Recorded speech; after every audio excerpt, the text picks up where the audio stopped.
Have you ever heard of a court case where the defendant was already dead?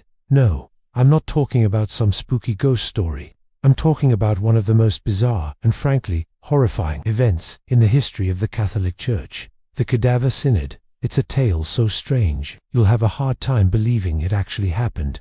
But it did, in Rome, in the year 897 AD. So grab a seat, because this story is a wild ride through ambition, revenge, and pure, unadulterated political chaos.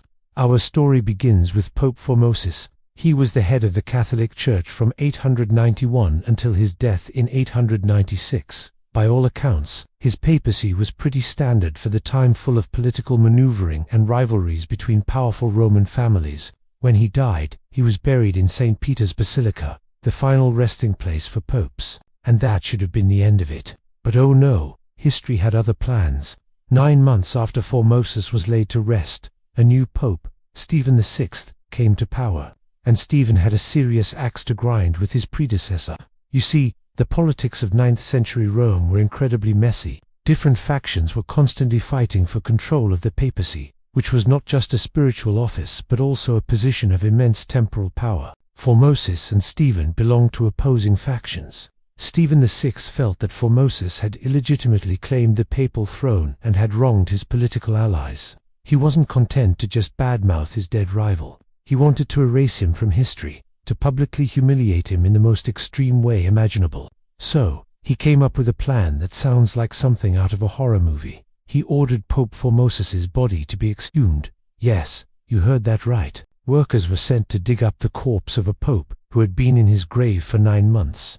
You can only imagine the state of the body, but that didn't deter Stephen. The decomposed remains of Formosus were taken from the tomb dressed in the full magnificent silk and gold vestments of a pope and propped up on a throne in the Basilica of St. John Lateran, the cathedral of the Bishop of Rome. The entire Roman clergy was summoned to witness what would become known as the Cadaver Synod, or the Synodus Horrenda in Latin, which literally means the horrendous synod. Picture the scene. A silent, decaying corpse sits on a throne, a grim mockery of papal authority. Pope Stephen VI, alive and seething with rage, acts as the prosecutor.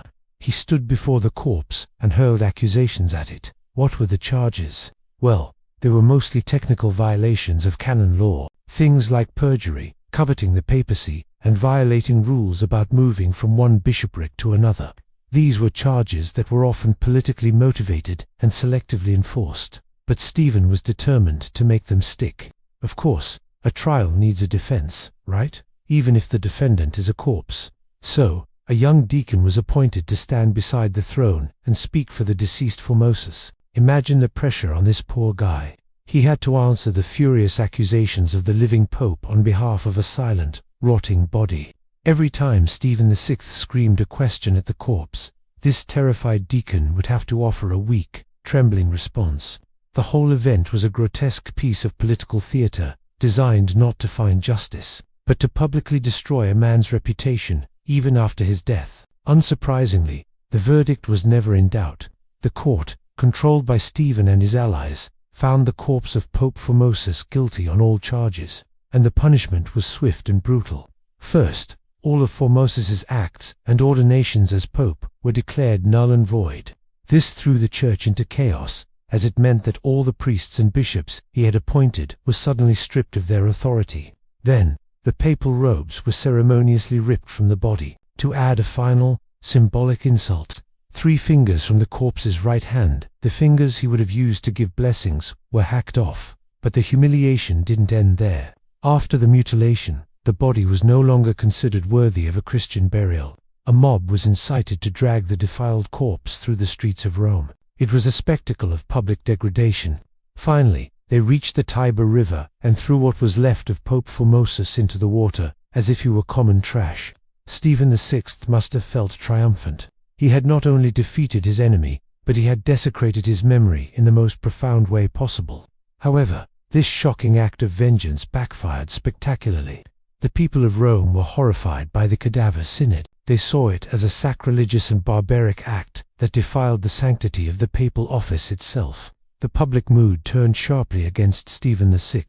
There were whispers that a miracle had occurred, and after being thrown into the Tiber, Formosus's body had washed ashore and begun performing miracles. Whether true or not, these stories fueled the public's anger. An earthquake even struck the basilica shortly after the trial, which many interpreted as a sign of God's wrath. The consequences for Pope Stephen VI were severe. His reign lasted only a few more months. The outrage in Rome boiled over into an uprising. A mob captured him, threw him into prison, and in August of 897, he was strangled to death in his cell.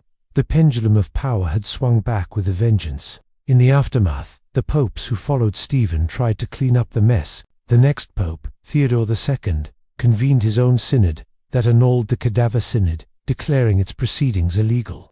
He recovered the body of Formosus from the Tiber legend, says it was found by a fisherman, and gave it a proper honorable reburial in St. Peter's Basilica, restoring him to his rightful place. Later popes would reaffirm this, and the practice of putting the dead on trial was officially forbidden. The Cadaver Synod remains one of the darkest and strangest chapters in the long history of the papacy. It perfectly illustrates the turmoil of the 10th century, a period that historians later dubbed the Cycloon, or Biscuron, or the Dark Age of the papacy. It was a time when the papal throne was treated like a prize to be won by ruthless political families, and when spiritual authority often took a back seat to brutal power plays. So, why does this bizarre centuries-old story still fascinate us today?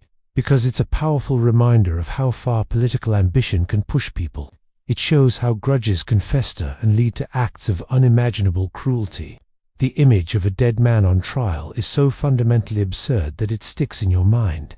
It's a historical event that feels more like a Gothic novel, a cautionary tale about the dangers of unchecked power and the corrupting influence of revenge. It's a testament to the fact that sometimes truth really is stranger than fiction. Thank you so much for joining me on this deep dive into one of history's most bizarre events. If you found this story as wild as I did, make sure to hit that like button and subscribe for more strange tales from the past. Let me know in the comments what you think about the Cadaver Synod. Could you imagine something like this happening today? Thanks for watching, and I'll see you in the next video.